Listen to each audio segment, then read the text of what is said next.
From the Oregon State University Extension Service, this is Pollination, a podcast that tells the stories of researchers, land managers, and concerned citizens making bold strides to improve the health of pollinators.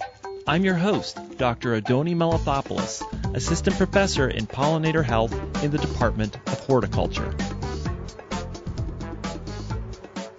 It's National Pollinator Week this week, and it's a very strange one. Many of you, my listeners, are typically out at farmers markets, at plant clinics, at nurseries, talking to the public about steps they can take to help pollinators.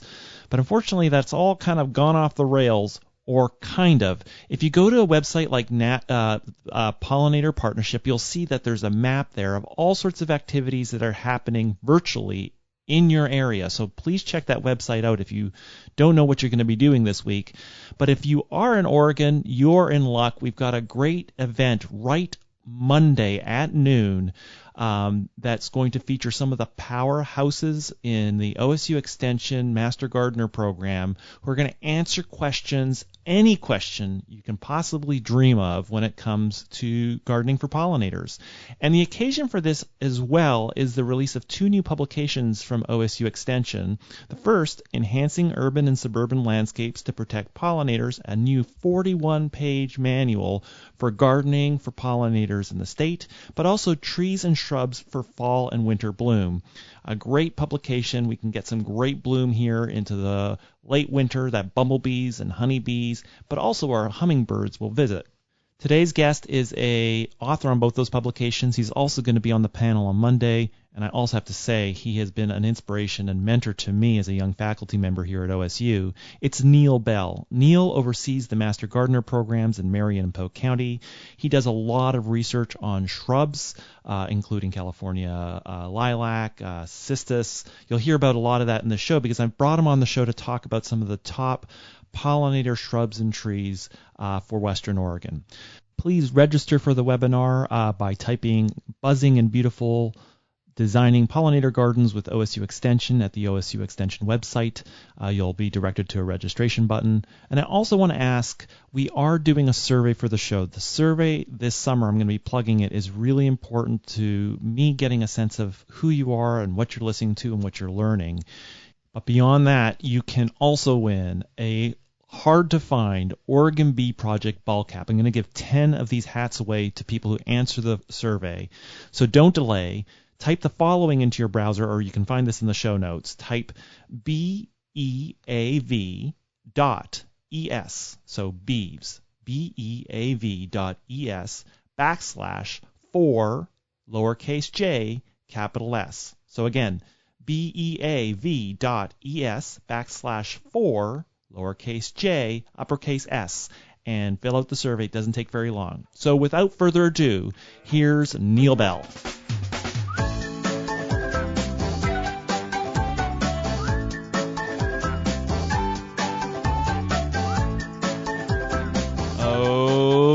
Okay, I'm here with Neil Bell. I'm so excited. Hi, Neil. Welcome to Pollination, finally.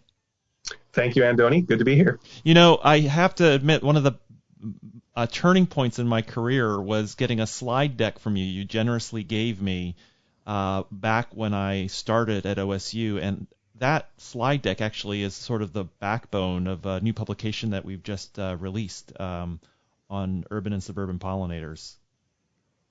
Yes, and it was a pleasure to give it to you as well, because you have taken that modest PowerPoint presentation and turned it into a fabulous publication, all-encompassing publication, which there was no way I was going to pull off.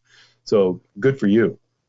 Well, today I think we're going to focus on one aspect that is in that publication, but also a brand new publication that you put out this winter on winter blooming shrubs and trees. And that is shrubs and trees. They're kind of, oftentimes people don't think about shrubs and trees. We think about, perennials or maybe pollinator meadows, but shrubs and trees are kind of an important part of, I would imagine, for any kind of pollinator garden or landscape. Sure. I mean, generally speaking, compared to annuals or perennials, physically they're larger, which, needs to be accounted for. As when we talk about maintenance later on, I'll reiterate that point. But, of course, particularly in the case of shrubs, they vary greatly in size and just offer some flexibility and also that permanence, in the landscape, particularly if they're evergreen. So, there's some flexibility there both for design and also, of course, as a source of nectar and pollen for an array of pollinators. So, yeah. Well, I did want to go in. I wanted to pick your brain. I know you. One thing I remember about that slideshow that was remarkable is you had a picture of almost every shrub and plant in a garden that attracted bees in Oregon. You have a massive kind of observation set of watching bees on shrubs and trees and annuals and perennials. And so I wanted to go through and just kind of help have you sort of walk us through some, thinking about west of the Cascades, some good shrubs for different parts of the season. So just beginning with spring, what are some of the, if you were to pick five, if I was to put, sort of say, I need you to kind of narrow it down to five, what are five, go to, have to shrubs west of the Cascades for pollinators? For spring, you mean? Yeah. Well, the thing about spring is that we have an abundance of native shrubbery and trees, which are obviously, by definition, perfect for native pollinators as well as non-native ones like honeybees. So the array of willows that we have, they usually start blooming in March. Osoberry, possibly one of the earliest modestly sized woody shrubs that we have. This year actually started to bloom in late February, so it was kind of an early year. And then, of course, there's flowering currant as well as Oregon grape, all of which are, ubiquitous and very colorful native shrubs. One we were just chatting about that is epic in size. It's also great in sort of a tree form or large shrub, depending on how it's pruned, is big leaf maple. And maples in general are incredibly attractive to pollinators, both the native ones like big leaf maple as well as non-native ones. So to the point where you can hear the plants, there's so many pollinators on them. It's just a great plant for pollinators for the early part of spring. And then there's others like thimbleberry and bitter cherry and so forth that are also native as well. So especially in spring, the native flora is really rich in flowering trees and shrubs. Okay. Some of those, let's go over some of those. One of which we had a previous podcast, like I was thinking about people who have mason bees, all things like Oregon grape and maple are just proven choices for, propagating mason bees in your backyard. But one that came up, we had a podcast with Lila Westreich up in Seattle, and she noticed that the vast proportion of pollen in a lot of these mason bee nests were willow. But it strikes me willow is kind of a difficult plant to put in because they're so darn big. Any tips on willows? Are there small willows that you can get, or how does one work with willows in their garden? That is a good question. The ones that I see, the imagery that I have of willow, I don't grow any willows, other than one which is just naturally occurring in our garden. We have acreage in Polk County west of Monmouth, so we have a larger area to accommodate garden, but we also have native trees and shrubs on the property. One of which, oddly enough, is a willow, and I say oddly because we're on a ridge, but there's clearly a spring on the ridge, which is allowing thimbleberry and this willow to grow and thrive even in, where it's not near a water course, it's near a spring. Well, anyway, this willow is literally 40 feet tall. It's huge. Yeah. And I think that is one of the limiting considerations for willows in a garden situation, is just their sheer size, which isn't an issue for things like flowering currant or Oregon grape. Not only are they modest-sized shrubs to begin with, but then there's also dwarf forms available as well. And I'm sure that there must be dwarf forms of some of our native willows as well, but I have to be honest, I'm not really familiar with those. In general, I think of them as being fairly large plants. Yeah, for sure. Beautiful in bloom, and amongst the earliest to bloom, but also have that issue of size. And in general, small to modest sized plants are going to be more adaptable to smaller gardens these days. Are any of these plants, I guess, since a lot of them are native, they're probably mostly water-wise. Like we're looking at plants here that you need to water to establish, but these are probably all these spring plants, since they're natives, are probably fairly easy on water. Is that the case? We grow all the ones that I mentioned, and none of them are. Our garden in general is not irrigated, whether it consists of native stuff or the non-native things we planted. But no, the beauty of them is that they are, assuming that the native plant is not a riparian plant, then by definition they will get by on whatever falls out of the sky. So yeah, they're adapted to summer drought. So and in some cases will even tolerate a little bit of shade too. I think in general, any of the native plants that we discussed will be happier in full sun. That's something to think about. And when you plant them in partial shade or full shade, then what actually suffers is the flowering and growth of the plant. Since, the flowers are what are producing the pollen and nectar, full sun is definitely going to be better. But they will not require supplemental water in the summer. Okay, let's move on out of sort of the early spring into sort of mid-spring, early summer. And what are some of your favorite pollinator plants there? If you can accommodate them and deal with the fact that they sucker, which they do with wild abandon, the native roses are great. The suckering can be a good thing if it's a sort of a informal area of the garden, but if you're thinking hybrid tea rose in a nice tight little growth habit, that's not our native roses. Okay. But they're beautiful, they're fragrant, and obviously attractive as other roses are too, to pollinators. Ceanothus, the native ceanothus that we have, Ceanothus sanguineus is a huge plant. Ceanothus cuneatus is buckbrush, which is a white flowering evergreen shrub. Those and other ceanothus, non-native ones, are very attractive in most cases to a wide array of pollinators. And then, of course, there's ocean spray, which I think might be my favorite native shrub, which is coming into bloom about now. June is kind of the month for ocean spray. So those are really attractive and really attractive shrubs in bloom, and then also really attractive to pollinators.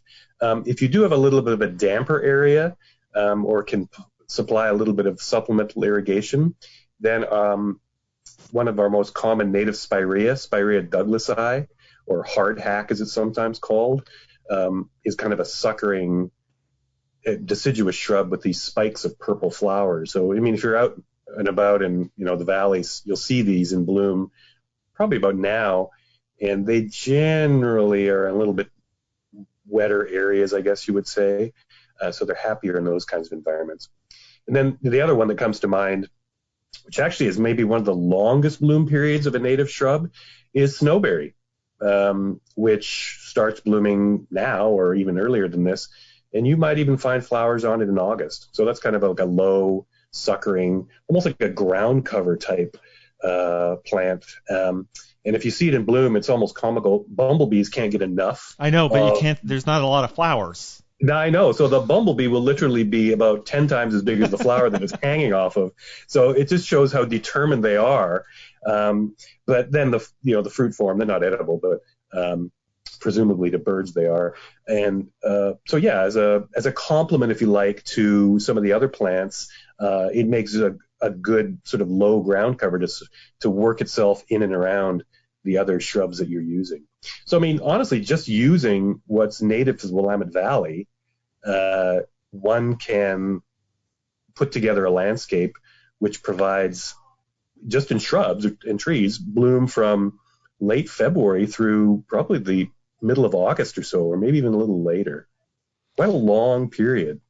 Well, let's talk about some of those shrubs in more detail. Now, Ceanothus, I remember you had done a large, or were involved with a large trial at Oregon Gardens with different Ceanothus, and I know there's a wide range of forms.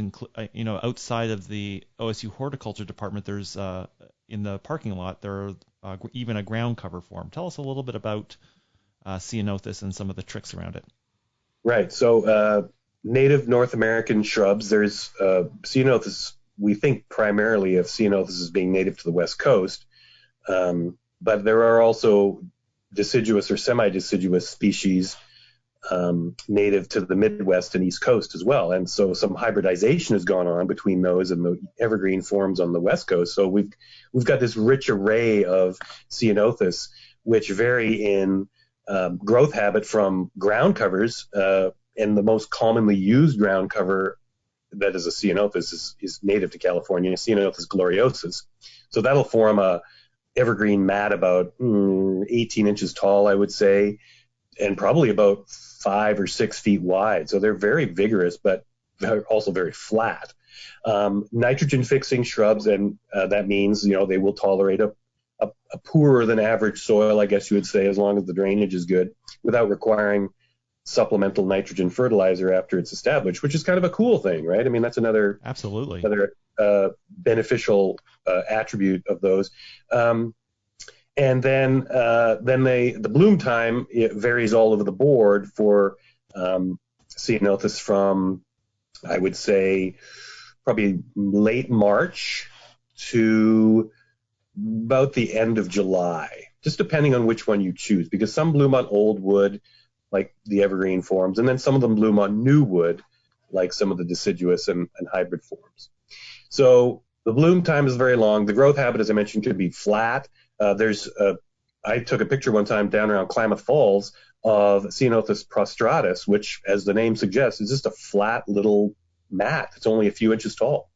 Ceanothus gloriosus is a bit taller than that. And then you get into the sort of rounded shrubby forms like Ceanothus delilianus. There's various cultivars of that. It's a hybrid form like topaz and gloire de Versailles. So those will form shrubs that are about 5 feet by 6 feet or so in size. And then there's a lot of them that are just gigantic, and so you need the space. And one of the most pitiful things I see is where somebody takes one of the most commonly grown evergreen form of Ceanothus is one called Victoria. And it's a big shrub. It's like 8 feet tall by 8 feet wide, or bigger.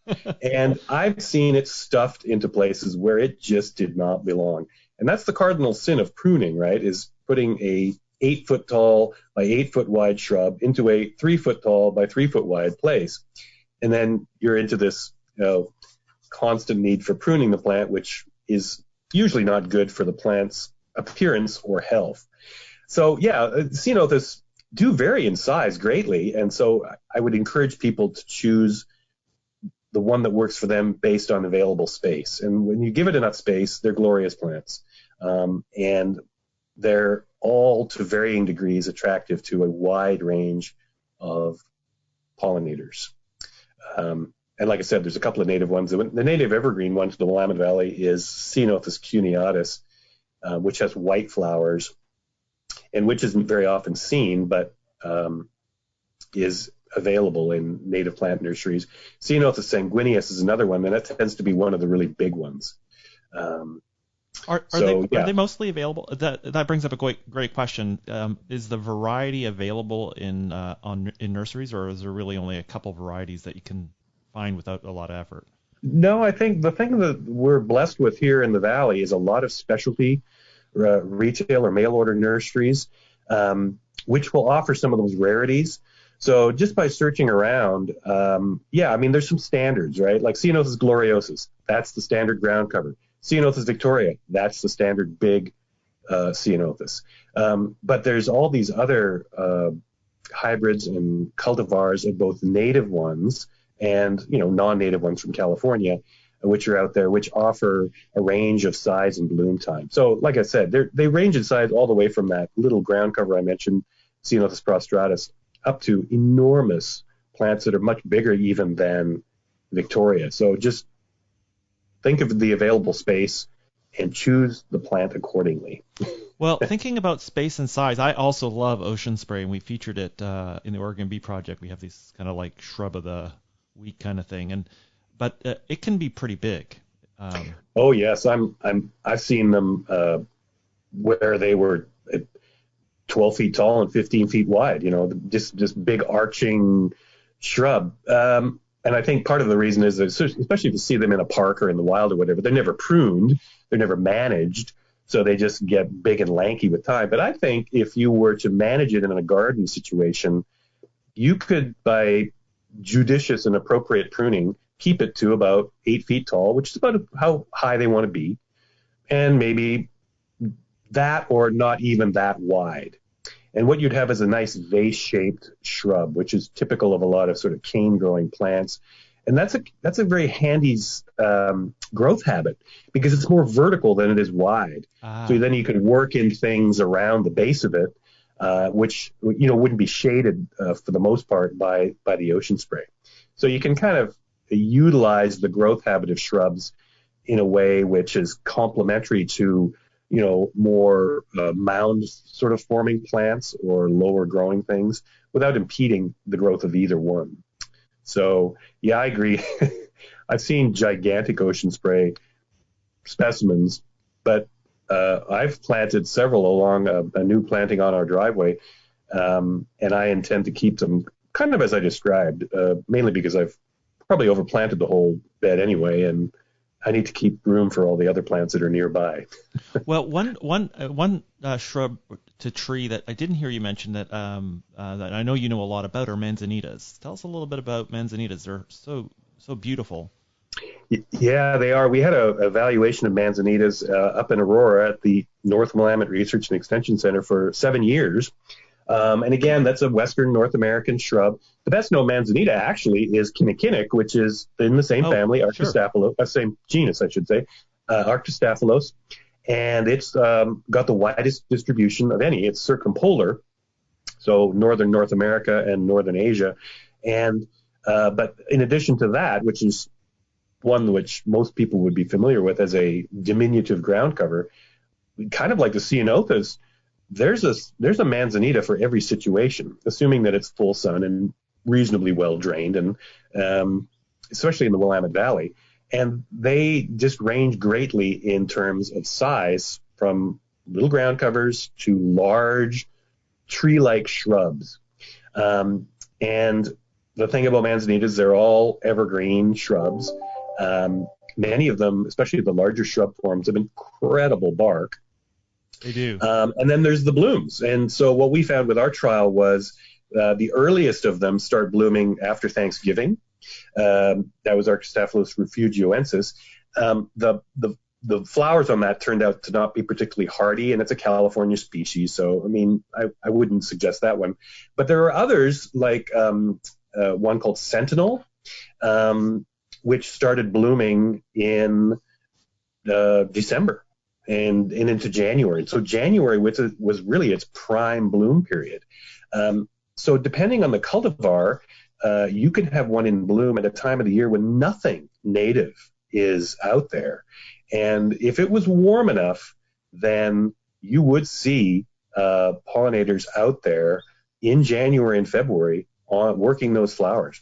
And the one thing you can be guaranteed is if you have overwintering Anna's hummingbirds, they will love you for having those winter blooming forms of manzanita in the garden. And Sentinel was an evergreen shrub that would reach about 8 feet by 8 feet. So again, it needs space, but very reliable. I never saw winter injury, other than minor winter injury, to the flowers or to the plant.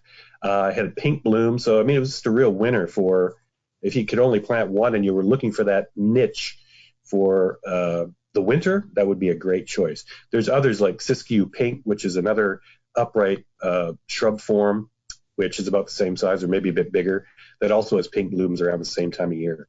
But depending on the manzanita you choose, you could have something that continue to bloom through the end of April just by species or cultivar selection. Very hardy, very unique, and super drought tolerant plants. Never apply a drop of water to a manzanita. Fantastic. Well, we'll come to winter in just a second, but let's deal with this kind of like full summer going into fall.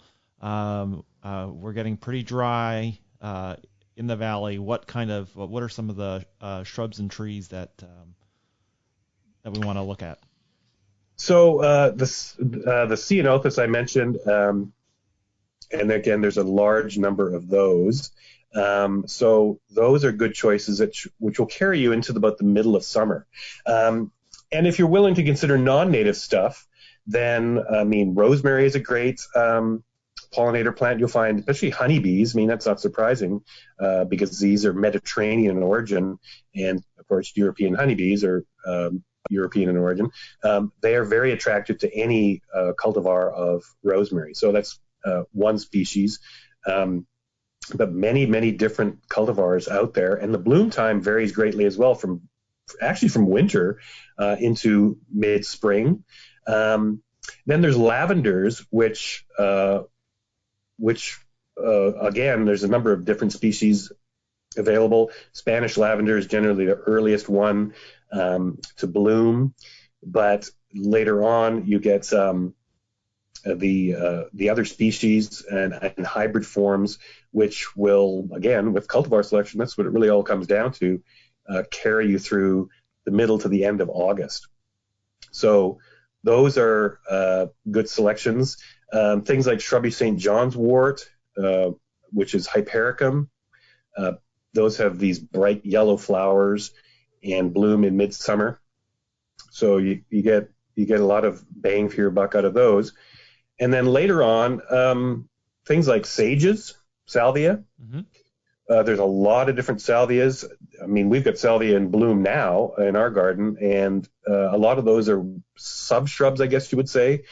So not quite a full woody shrub, not a perennial either. They're actually a woody plant. But depending, again, on which species and which cultivar you select, you can have this array of blooms in your garden. And again, that would be hummingbirds and pollinators from, I guess, the end of May through the hard frost. If I could just stop you for a sec, that's something I never think about during the summer. I always think about the winter for hummingbirds, but I guess they're still around and they're still pumping nectar. I guess my attention turns to the insects as soon as they're out in force. But we do need plants for hummingbirds all year round. Yeah. So like easily. There's this essentially the same array or similar array of plants that would keep the pollinators happy will also, in a lot of cases, keep the hummingbirds happy as well. And that salvias are a great example of that. You'll find both hummingbirds and pollinators attracted to those. So, others like bluebeard, Caryopteris, those are super attractive to various pollinators. And then they're later blooming. We have a couple, actually I grow them in pots because they like a little more water than I typically give to most of our garden. So I grow them in pots on our patio, and they aren't in bloom yet. So their time is mid-July to, say, the end of August or September. And then the other one, which you do see in landscapes, which is pretty tough, is Russian sage. So, here we're getting into the time of year where the native woody flora is kind of petering out, probably ending with snowberry. And so we're looking for non-native stuff to kind of take up the slack, so to speak. So Russian sage, it will be at its peak in late August and September, along with the bluebeard or Caryopteris, and then, of course, the sages as well. And then the other one, which bears mentioning, is chase tree, which is Vitex, Agnus castus, and that's a deciduous shrub. I call it a subshrub just because it's blooms on new wood, and you can prune these to keep them somewhat under control, but left to its own devices, chase tree will get to be a very, very large plant. But it has these spikes of blue flowers, which are at the tips of the shoots, and the spikes of blue flowers, or there's also white forms, are about 6 to 8 inches long. And again, this is one of these plants that you will hear before you actually see it because of all the insect activity on it. So that will continue to provide habitat until well into September. Well, I know a lot of our beekeepers are interested in trees. If summer is a hard time of year to really feed our honeybees. Do you have any other trees that can give us some? The one that I keep watching is Tilia, which is just about to pop here, at least in Corvallis. Yeah, in fact they're in bloom. We happened to be sitting under some Tilia in Monmouth just this week, and of course, super fragrant, and it was already in bloom, obviously, because of the fragrance. So that's June. So I'm just thinking of things that are even later in the year. So there's not that many trees. I mean, and I'm not familiar with their attractiveness, the ones that do bloom in, say, midsummer. What about catalpa? I'm thinking of catalpa. Yeah, that's the one I'm thinking of. It's pretty big. I know there's a great example down on campus, actually, on Monroe, that I've taken pictures of.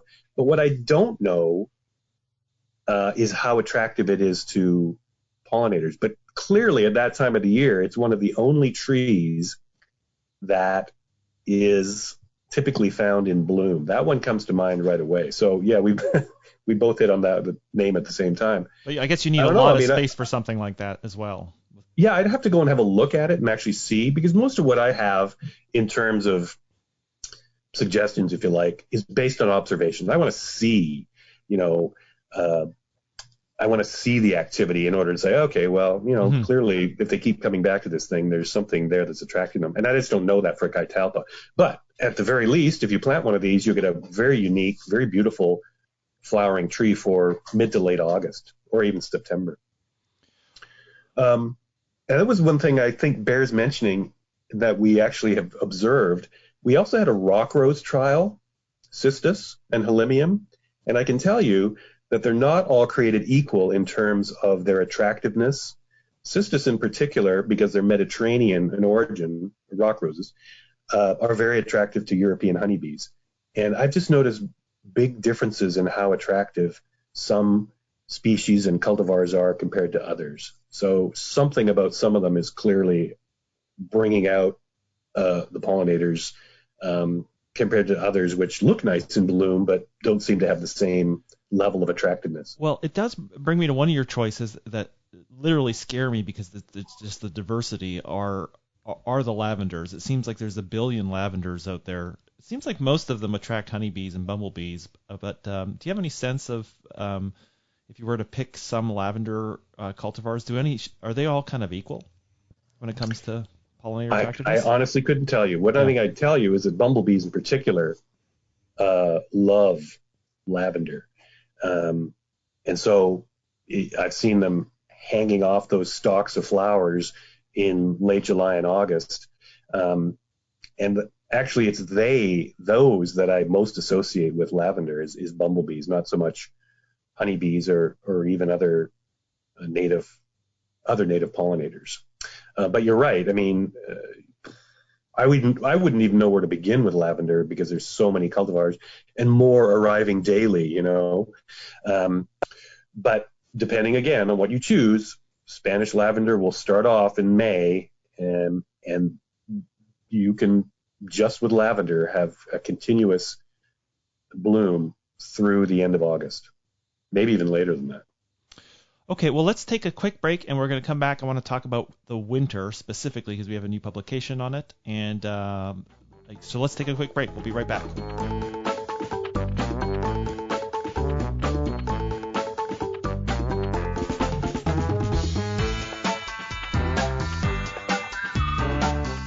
Okay, we're back. So I wanted to turn our attention now to the winter because you have a brand new publication out on the OSU Extension catalog that focuses on winter blooming plants, and I know it's been something you've been thinking about for a long time. So walk us through, and it's also a time of year, when a lot of insect pollinators are either finishing, in the late fall. Honeybees are getting ready for winter, and some of them are finishing their reproduction or starting their reproduction on the other shoulder part of the season as we get into late winter. So tell us a little bit about some of your top picks. Well, the thing about certainly Western Oregon anyway is that it's mild enough, and we have this climate which is so conducive to growing things that bloom year round. So yeah, we have this amazing climate, and the diversity of things that will bloom in winter is in fall as well. And again, that time of the year when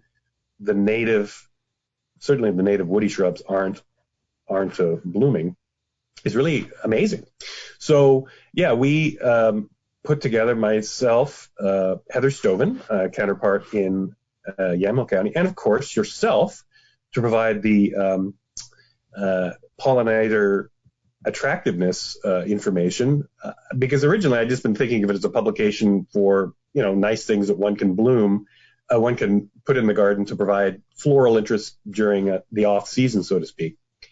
But I've also observed, like I said, for example, on those manzanitas, that when the weather's warm enough, you will see pollinators active on them. And I think you can correct me, but I usually think of that temperature as being about 58 degrees, mm-hmm. which happens a lot, even in January. Every year we seem to get some days where it reaches that threshold around about the third week or so of January. And these things are there. They're in bloom. So it's a good thing. It strikes me that people who fail with mason bees often don't have, when the bees are emerging, something in pretty good bloom by the time the cocoons are hatching. And mm-hmm. things like rosemary or, things that are blooming have started blooming in February and really gotten going by the time the mason bee. I think it's a real key part of success. People don't have enough really kind of going in full swing when those mason bees. I think that's what causes them to disperse personally. Okay. So I'm not sure exactly what mason bees are attracted to, but let me give you an example of one we haven't talked about, which again is a large evergreen shrub, which will start blooming. Actually, the bloom periods of the winter blooming plants varies fairly significantly depending on weather conditions. But if you have space, there's a large relative of our native Oregon grape. It's Mahonia media, and there's a number of different cultivars, but one that we grow is called Charity. And Charity is a spiky, very textural, upright, spreading evergreen shrub to about 10 feet tall and about 8 feet wide. And it's actually pretty easy. They naturally form this sort of big evergreen vase-shaped shrub without really any pruning at all. And on the tips of the shoots in January, they have these spikes of yellow flowers.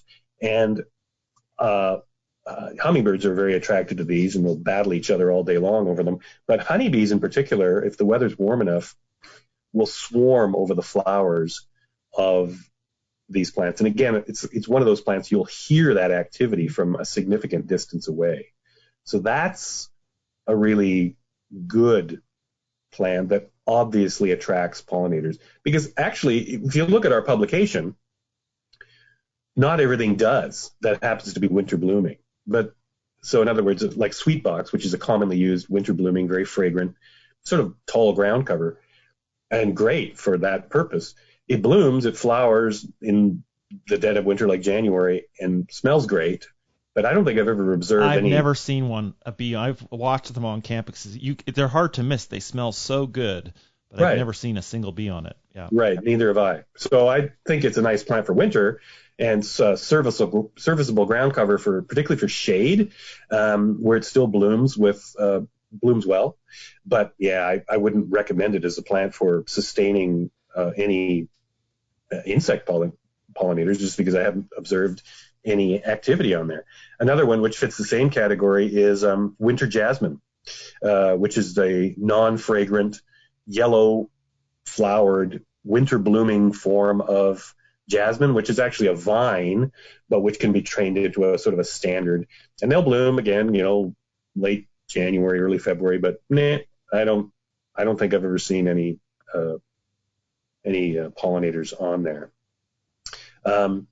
Manzanitas are different. Like I mentioned, you will see bumblebees, you will see honeybees, you will see hummingbirds on the various winter blooming forms of that, and then obviously on into the spring. The other thing I've observed on Manzanita, which is really astonishing, I have a photo of what turned out to be a butterfly, a red admiral, on the flowers of a Manzanita in, I think it was early February. And I would just, what is a butterfly doing out in early February? Getting a little bit of juice before going to sleep again, I suppose. I guess. So, yeah, those are that one in particular, the Mahonia, is a really good plant for winter. Another one, which is actually rarely seen, oddly enough, is a relative of the flowering currant, which is native to Northern California. And so it's called chaparral currant, and it's Ribes malvaceum. So that's actually in the publication. And I would say that no plant in that publication has a longer bloom period than chaparral currant. It typically starts blooming in an early year after Thanksgiving. So in other words, it kind of looks sort of like the flowering currant that we're all familiar with. The flowers aren't quite as showy. Then they're in the same kind of inflorescence, sort of a dangling cluster of a number of flowers. And they're kind of whitish pink. So they're not as showy a plant as flowering currant, but they start blooming around Thanksgiving or maybe a little later, say the beginning of December. And it will not quit blooming until the end of April. It will have flowers on it that whole time period. So if you're just looking for one plant to carry both your pollinators and your hummingbirds, which will go berserk on this thing as they would on their native flowering currant, that's a great then one. the one plant you need is chaparral currant, Ribes malvaceum. Fantastic. And it's completely, one thing you'll have to get accustomed to with, it's one of those Mediterranean type plants, again, it's from Northern California, which will go dormant in the summer. So when the moisture diminishes in the soil, then it will drop its foliage. So that's one strategy Mediterranean plants will use to tolerate drought, and that's the one that this plant uses. So it's a collection of sticks in the middle of summer, but then when it starts to rain in the fall, that's when it starts to grow and leaf out. And then again, by the beginning of December, the first blooms will already be on the plant. Yeah, it's kind of a unusual plant in that regard. Very upright growing, like other currants. It's a cane growing shrub, so it has these upright growing shoots to about 8 to 10 feet tall. But you can manage the plant to be, 6 to 8 feet wide. So if you've got an upright space, again, it's more vertical than it is wide. That's kind of a handy growth habit. But yeah, it's just a really, really long period of bloom. Like when would this be blooming until? You said it may start in December. Yeah, it'll start to bloom in December. And this year, for instance, its bloom period then overlapped with that of our native flowering currant, which we have several of in the garden. Really? So to the end of April, it was still have flowers on it. That's remarkable. That's amazing. I'm going to plant one tomorrow. It's easy from cuttings. I can give you some. Okay, awesome. So the other one, which I think bears mentioning, because I've observed it to be attractive, is another non-native plant, and that is what's called, its common name is kind of hokey. It's called spider flower, but it's a grevillea, and grevilleas are native to Australia for the most part, and they're evergreen shrubs. The one that I have included in the publication, or we included in the publication, is Grevillea victoriae, which is a species native to southeastern Australia, which is really only part of Australia that has a lot of elevation and therefore some areas which get significant cold, and Tasmania. So those are the areas of that country where we typically are able to find plants hardy enough to grow here. And Grevillea victoriae is almost completely hardy in the Willamette Valley. Sometimes, if it gets super cold, it'll get some damage. But anyway, it has these red flowers in clusters, which begin blooming again in December. And this is another one of those plants which has a bloom period almost as long or as long as chaparral currant. So it'll begin blooming in December, and then the blooms will continue to open through at least the end of March or into April. Wow. So again, red tubular flowers, insanely attractive to hummingbirds, the overwintering hummingbirds, as well as things like bumblebees, and I've also seen honeybees on this thing. So if you've got the space, because, again, it's big, then you can expect an evergreen shrub to be about 8 feet by 8 feet. But I'm sounding like a broken record. You keep repeating these dimensions, but I want people to know what they're getting themselves into, right? You do have to provide space, because if it's too small of an area, then it's not going to work out. One thing I will say is that some of these things might be suitable for pots, at least in the short term, for a few years before they burst the pot open with the root system. But you can sometimes, grow something in a pot that's a little bit tender and maybe a little bit big for your garden in the short term, and, periodically take cuttings and then start a new pot. I guess that's another way of introducing these into a smaller garden without creating a pruning nightmare for yourself. But there's a couple of plants, that chaparral currant and that Grevillea, the Grevillea victoriae, which single-handedly span the entire winter period. So that's pretty cool, I'd say. The other one, which we started, Ryan Contreras and I, our woody plant breeder in the horticulture department, started a trial of Camellia sasanqua, and that's a Asian species of camellia and the most explicitly winter blooming species as well. And there's many, many cultivars of that. We have a trial down in Corvallis of 21 different cultivars which have a range of bloom time. So again, it's one of those species which, depending on which cultivar you pick, you may have you can fashion this relatively long bloom period from late fall through early spring, just using that one species, but different cultivars. And I have seen, the trial is young, it's only planted a couple of years ago. So, I mean, the blooms are still coming on, I guess you would say. And I have seen pollinators on the flowers of some of those as well. So that seems to be another one, but I wouldn't be able to say, oh, plant this one, because that's a sure winner. That's information that our trial will hopefully provide. All right, so that gives us some solid recommendations for winter plants. And I have to say, I have seen that winter, the sort of the winter blooming Mahonia, and it is really remarkable how many bees it can attract. Yeah. Oh no, it's not Mahonia. It's a different genus, right? The Asian one. No, Mahonia media. Okay, perfect. So, beautiful plants. Yeah. I've forgotten now whether we're supposed to call our native one Berberis or Mahonia. I believe it's Mahonia aquifolium. So they're all in the same genus, which of course is a very big genus. But Mahonia media, it's actually a hybrid, Mahonia X media.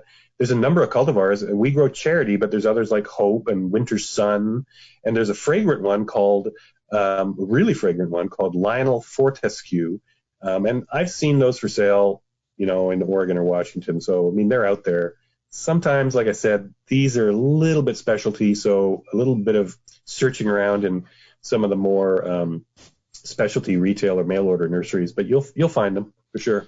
Well, let's just quickly, what are some of the ways people go wrong with shrubs or trees? What are some of the big common mistakes? And you've mentioned one repeatedly, not planning for the size. Yeah, you can do a lot with pruning, but honestly, like I said, with things like chaparral currant or ocean spray, other upright growing, that sort of vase-shaped growth habit, you can prune without disfiguring the plant or altering the growth habit to the point where the growth habit is one of the appeals, right? In some cases, the bark is one of the appeals as well. So those plants I find are actually fairly prunable and can be maintained in a relatively tidy way in a relatively small space. So we know what the height is. What you're attempting to manage is the width of the plant, and so you can do quite a bit with pruning on plants like that. Where it starts to become more problematic is where it's a big rounded evergreen shrub. And some of those, like ceanothus, don't really like to be sheared into smaller balls than they want to be. They just want to be a big evergreen shrub. So it's those that I would say you need to really think carefully about how much space you can offer. And whereas you can do some size management on those with an annual shaping after bloom in most cases, it's always better and easier and less work just to let the thing go because you've got the space to accommodate it. The other thing is soil quality. Okay, ensure that the site is, there's no compaction or anything of that nature. I mean, you do want reasonable drainage in the soil, reasonable fertility. So before planting, break the soil up if it happens to be compact and ensure that the drainage is adequate. And the other thing is adequate exposure to sunlight. So most of what we've talked about are plants which will flower much better and remain more compact as they are in full sun, at least full afternoon sun. Mm-hmm. So those are the major considerations I would guess. It's just available space, reasonable drainage in the soil, and full afternoon sun at the very least, full sun if possible. Okay, great, Neil. Well, thank you so much. I hope to have you back on the show. I know you've got a number, as you've mentioned, you have a number of trials going on. You've mentioned a number here, but I know you also have a ground cover trial that I'm very excited about.